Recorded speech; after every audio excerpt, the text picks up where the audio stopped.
Okey, Assalamualaikum warahmatullahi taala wabarakatuh. Sekarang dah start recording ya. Masing-masing buka muka, jangan tutup Okey, hari ini kita akan tengok fasa kedua dalam pelaksanaan kerja kursus kita, iaitu kita nak tengok bahagian bagaimana nak menulis bahagian pengenalan kerja kursus ya. Okey, dalam whiteboard 5 saya ada tunjukkan contoh pengenalan kerja kursus pelajar tahun sebelum ni ya. Okey, nanti kita tengok satu-satu. Awak take note dulu tajuk Pelajar ni buat tajuk.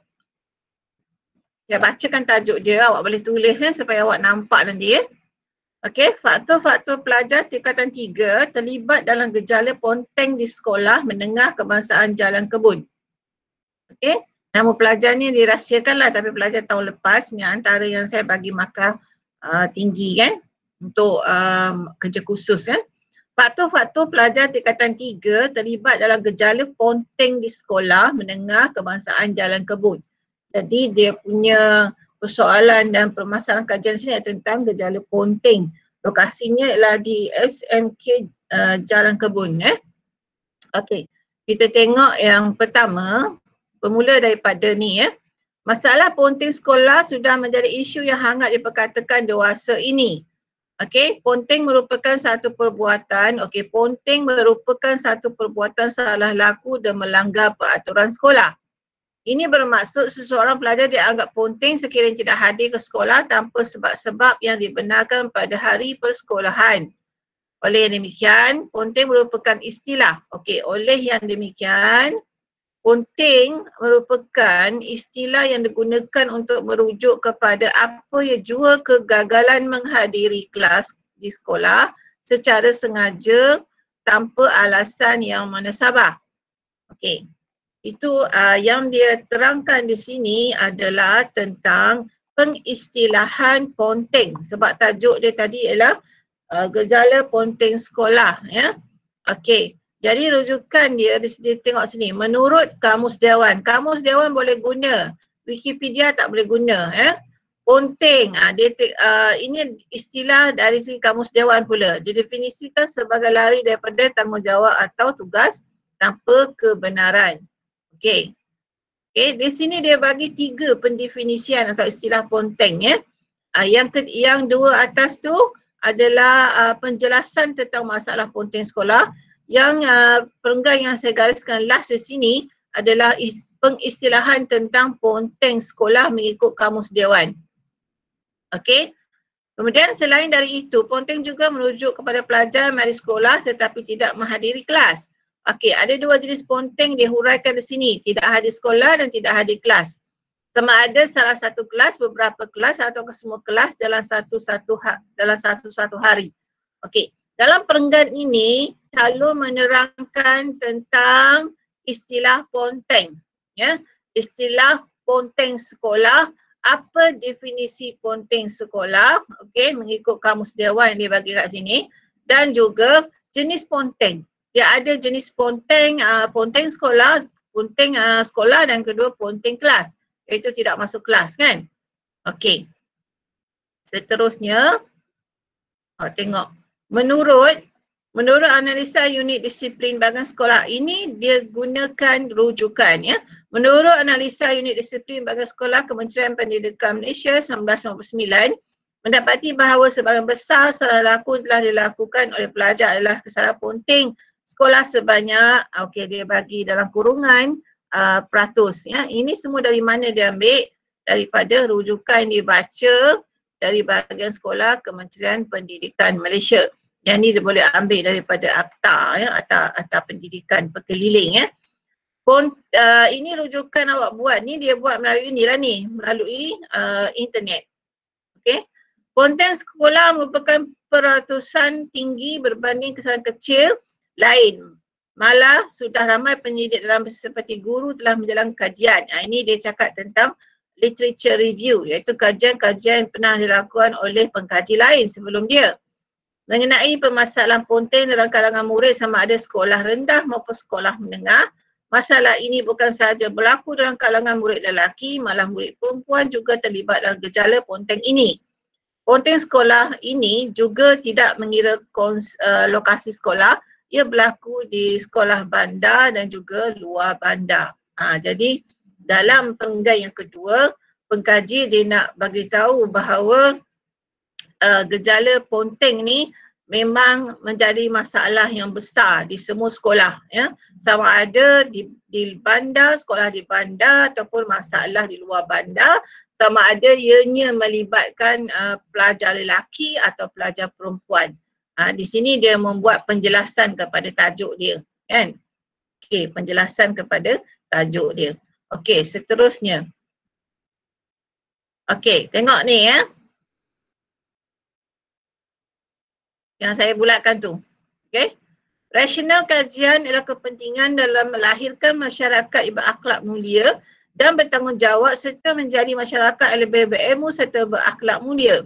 Okay. Pelajar merupakan individu yang akan membangunkan negara pada masa akan datang. Oleh itu, terdapat pelbagai sistem yang telah diperkenalkan bagi mengatasi masalah ponteng ini. Seperti sistem merit, demerit. Ni dah lama lah sistem ni kan, dia adakan di sekolah. Okey, yang popular di beberapa sekolah tertentu. Sistem ini dikatakan mempunyai kesan yang baik dan dapat membantu masalah ponteng. Namun terdapat sistem ini juga, namun selain sistem ini juga kan, didapati lemah.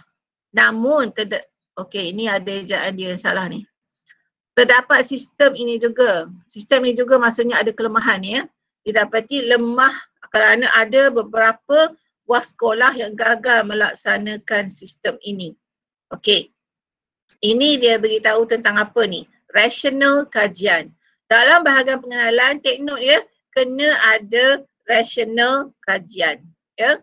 Dalam awak punya pengenalan, selain pendefinisian dan permasalahan, awak kena ada rasional kajian. Okey, ambil gambar. Nak ada rasional kajian. Ya, ada sambungan dia. Saya nak share sambungan. Okey, ambil gambar dulu.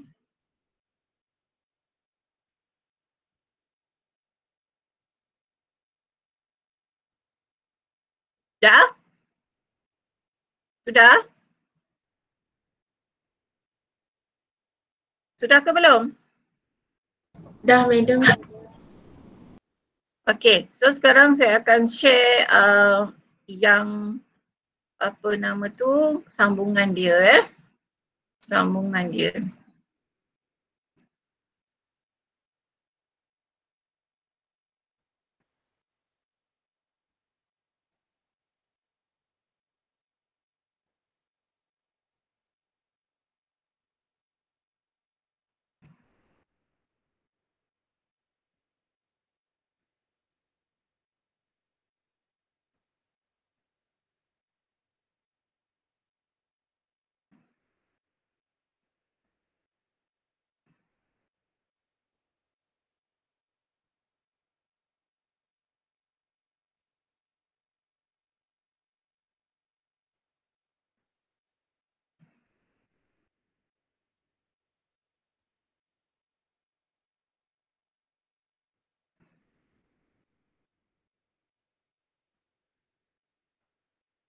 Okey, kita sambung. Ini sambungan tadi. Dia buat dalam berapa muka surat ya? Kejap saya tengok.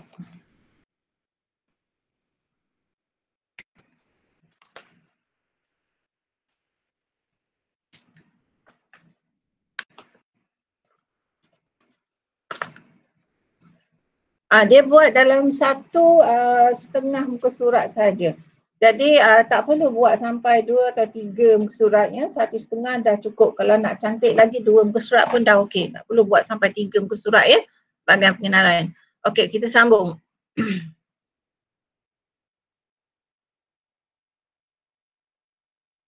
Okey.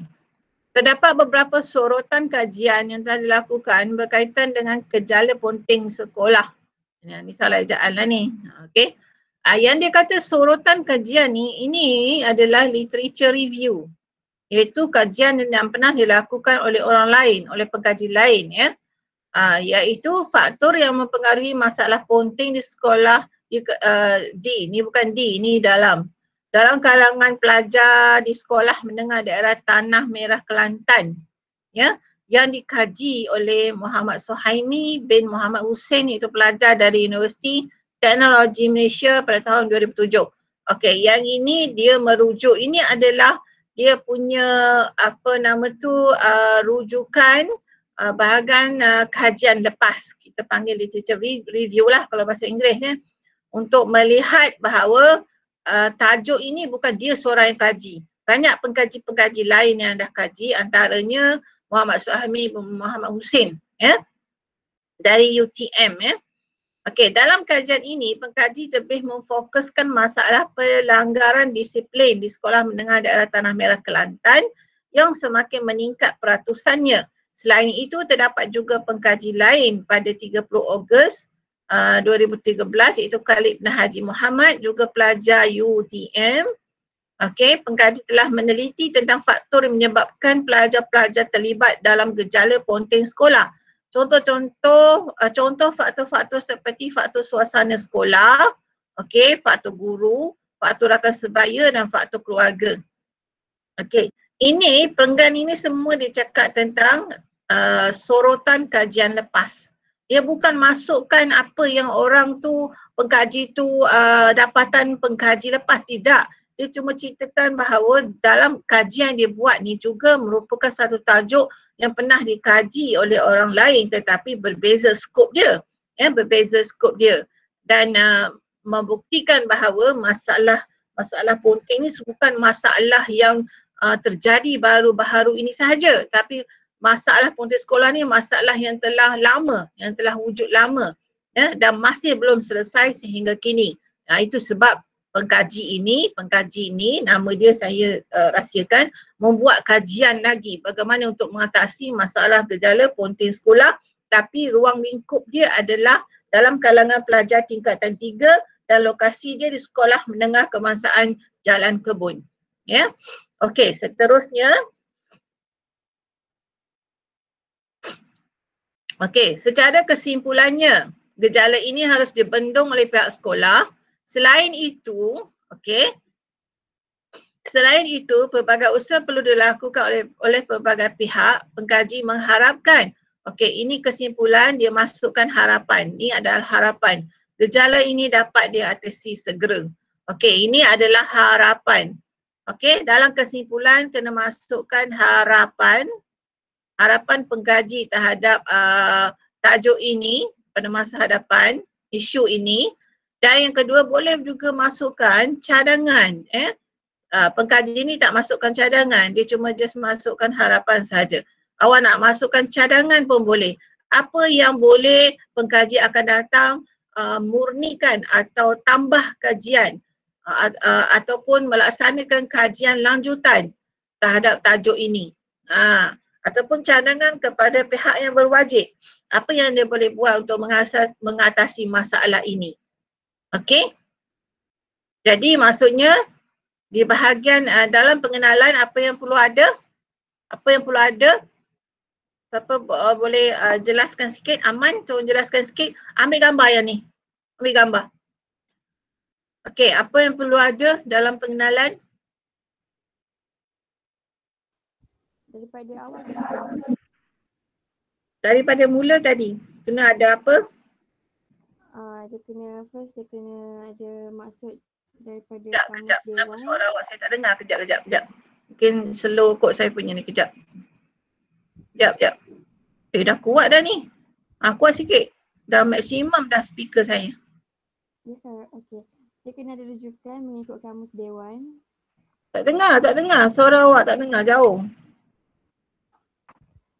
Ya ke? Dengar tak? Tak dengar lah. Aman, cuba orang lain. Apa nama tu? Alia? Apa yang kena ada dalam bahagian pengenalan? Kena ada tajuk, permasalahan, definasi. Kena ada, apa ni? Kena ada. Daripada yang pertama tadi yang kita tengok tadi.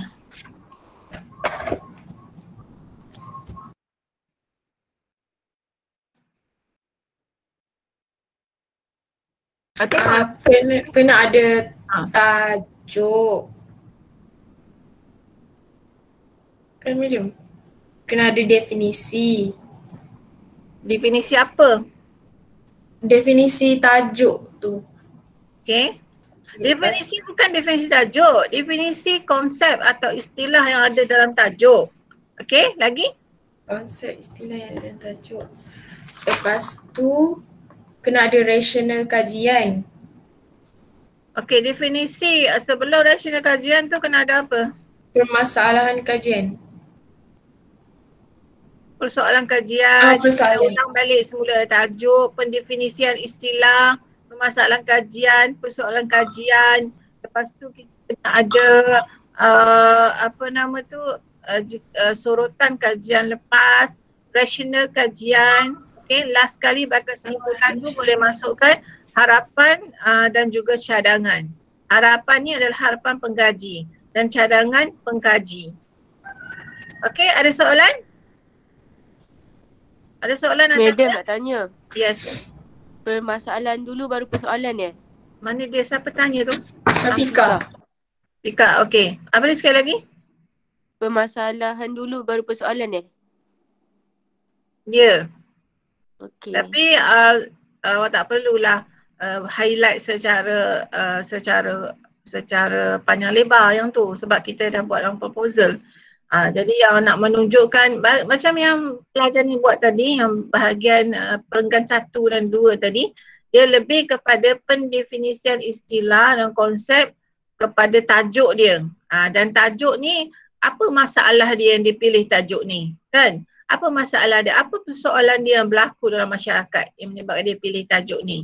Lepas tu terus pergi kepada apa tadi? Terus pergi kepada apa selepas itu? Sorotan-sorotan kajian lepas yang pernah dibuat, kan? Dan juga bahagian last kesimpulan tu kena ada harapan dan cadangan. Dan dalam pengenalan ini, awak punya penerangan atau penulisan bukanlah penerangan yang awak beri pandangan sendiri. Tak boleh. Yang awak tulis adalah berdasarkan apa? Rujukan daripada kajian orang lain, rujukan daripada sumber internet, daripada sumber jurnal ataupun sumber buku-buku rujukan. Kalau internet tu daripada laman sesawang yang boleh diterima lah, ya, yang ada HTTPS, URL dia kena betul, bukan daripada blogger, kan? Madam, kalau macam dia punya link tu ada HTTPS, tapi dia punya rujukan tu macam daripada medik, daripada berita-berita macam tu, boleh ambil ke? Sebab saya banyak jumpa saya punya tajuk banyak daripada macam medik, daripada Okay, saya stop ya. Karyawan macam tu lah. Okay, sekarang saya bagi contoh satu.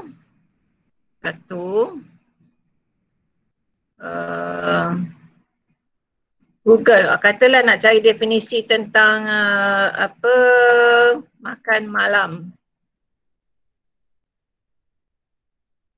Definisi makan malam.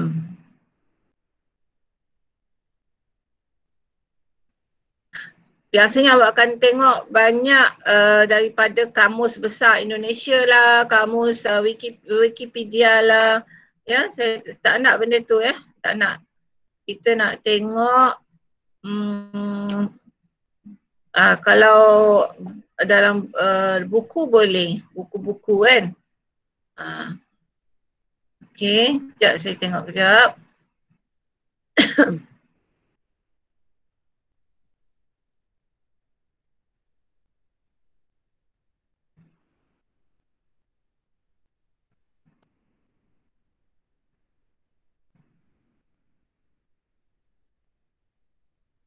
Biasanya bila awak search, awak tak akan search HTTPS, betul? Awak akan search contohnya awak nak cari definisi makan, okay? Makan. Betul.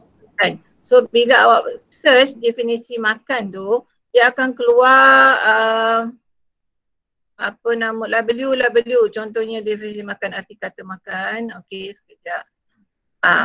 Biasanya banyak yang daripada Indonesia, cuba elakkanlah kalau boleh yang dari Indonesia kita ambil yang kalau nak tengok kamus dewan, tulis kamus dewan, erti makan dia akan tulis. Dia akan keluar yang carian kata, kamus dewan bahasa dan pustaka. Dia akan, lepas tu bila awak type dewan bahasa pustaka, dia akan keluar, tengok URL dia akan tulis situ ada HTTPS semua. Itu yang sah lah. Okay, HTTPS ekamus.dbp.gov.my. Search, itu kira sah lah. Okay, sekejap saya tunjuk dekat awak ya, contoh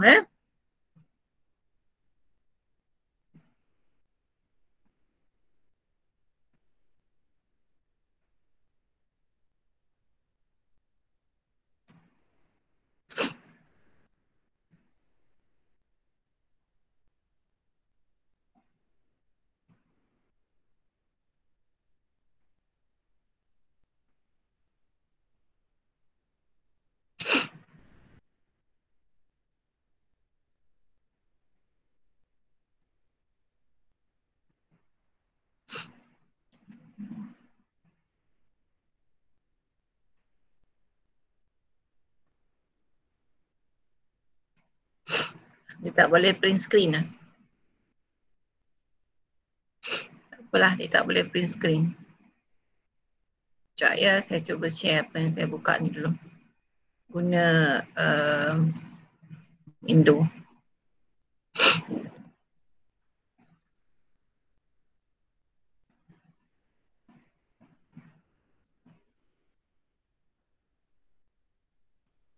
Okey. Awak tengok tak gerbang kata? Nampak? Ini direct daripada Google. Okey. Tadi apa yang saya type tadi? Saya type ni, definisi yang atas ni. Definisi makan kamus dewan. Okey? Dia akan keluar ni. Okey, kata individu apa semua ada. Lepas tu ini individu. Kita nak tengok apa? Maksud kan, search.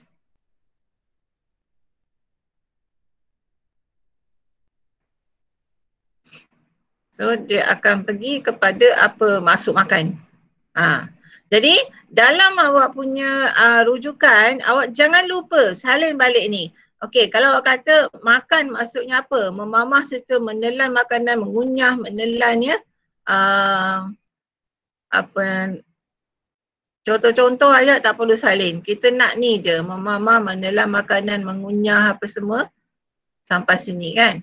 Dan lain-lain. Okey. Maksud istilah ni adalah daripada gerbang kata, daripada gerbang kata kamus dewan, ni tengok balik kat sini. Kamus dewan ekamus.dbp.gov.my. Yang ni awak dalam penulisan awak boleh nanti ambil yang ni, awak tulis dalam kurungan. Okey, awak tulis dalam kurungan. Tapi URL dia ni, ini awak kena salin ya. Salin, letak dalam satu buku nota, definisi awak ambil dari sini. Kenapa? Nanti masa awak buat bibliografi, awak kena tulis rujukan ni balik. Faham tak sampai sini? Faham tak apa yang saya bagi tahu? Madam, saya tak faham yang madam kata kena letak kurungan, kena letak tu, saya tak faham. Kurungan tu maksudnya masa awak menerangkan maksud makan ni, makan merujuk kepada gerbang kata, okey, adalah ini kan, ni sampai sini. Okey. Dalam kurungan boleh buat e-kamus BP ataupun boleh kalau tak sebut, kalau awak just sebut makan adalah memamah ni sampai sini, dalam kurungan buatlah gerbang kata ekamus.dbp.gov.my. Itu adalah rujukan dia. Tak apa, itu tak faham tak apa. Nanti masa tulis bibliografi saya tunjuk contoh. Tapi masa awak menguraikan pengenalan, awak dah kena, awak kena salin dulu bahagian URL dia, ni alamat dia kan, salin. Awak nampak tak yang saya highlightkan ni? Nampak? Ini adalah URL dia, alamat dia. Salin ni copy and paste dalam awak punya dokumen lain. Nanti sebab awak nak tulis balik alamat ni dalam bahagian bibliografi. Okey? Nanti awak nak cari balik, pening awak nak cari kat mana kan? So awak dah ambil tu, awak kena tulis. Kalau awak ambil maklumat tu dari sini, awak kena take note awak ambil dari mana kan? Okey? Jadi kalau awak tak nak awak nak cari, katalah awak nak cari benda lain, awak nak cari apa? Katalah awak nak cari jenama. Maksud jenama. Nak cari maksud jenama. Okey, apa itu branding atau jenama? Okey?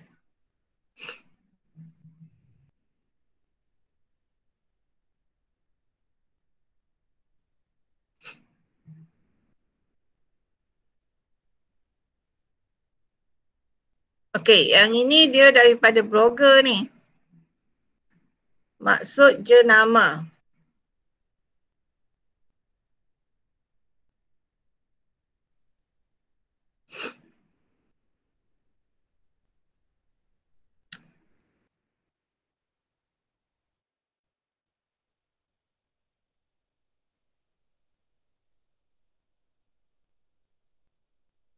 Okey, cuba tak nampak tak yang saya search ni?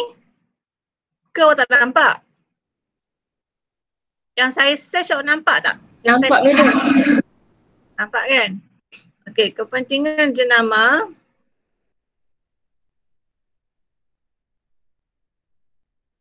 Okey, nampak?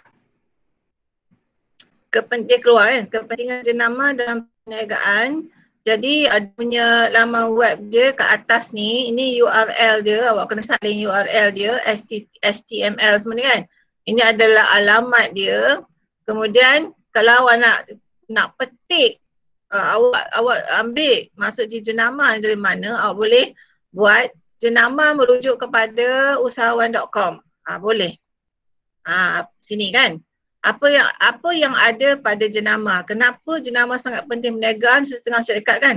Penjenamaan. Okey, ini. Yang ini awak boleh ambil.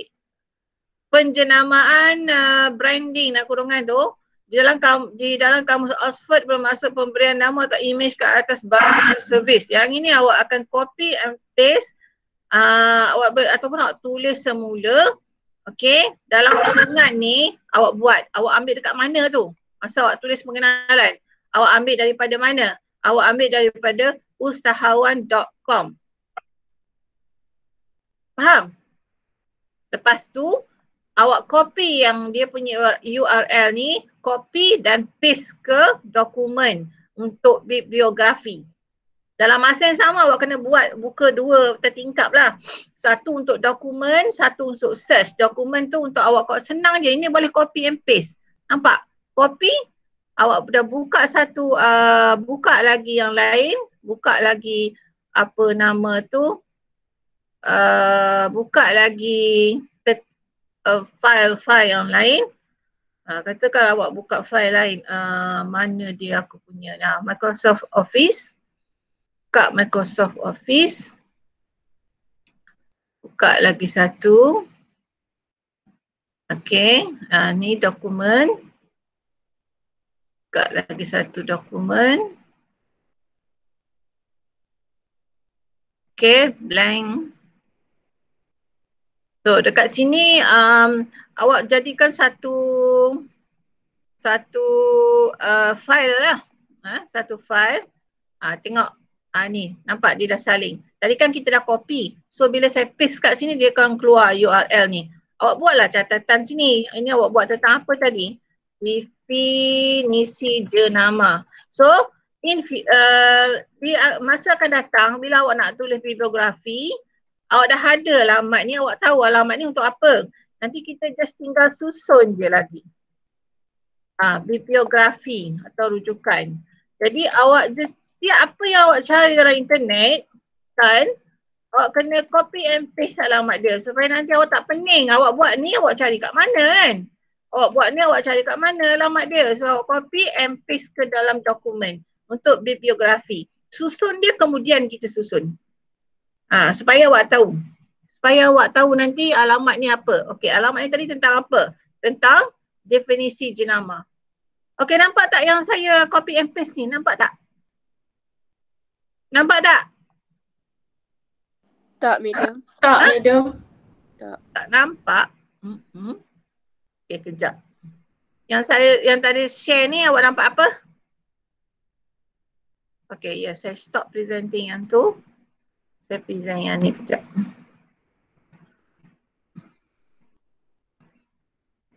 Okay.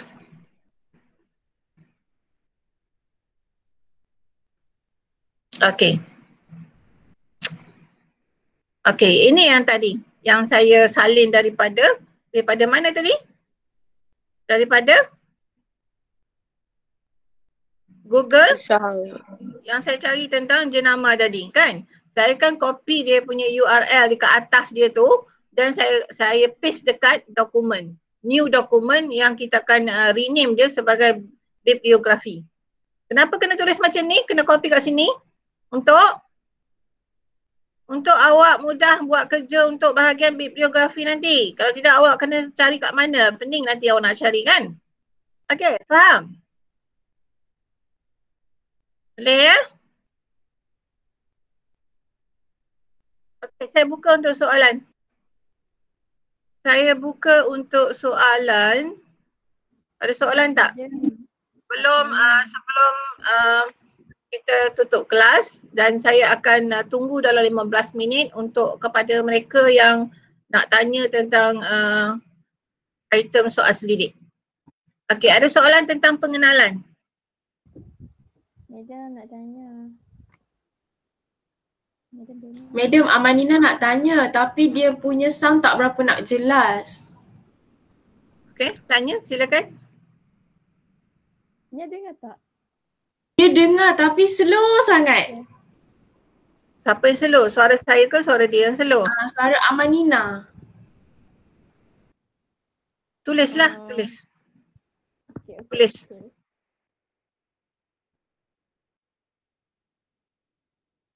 Tulis.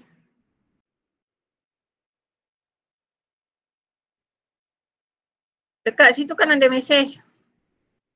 Dekat Google Meet tu kan ada mesej. Tulis. Send a message to everyone. Saya boleh baca kat situ. Tulis. Cepat.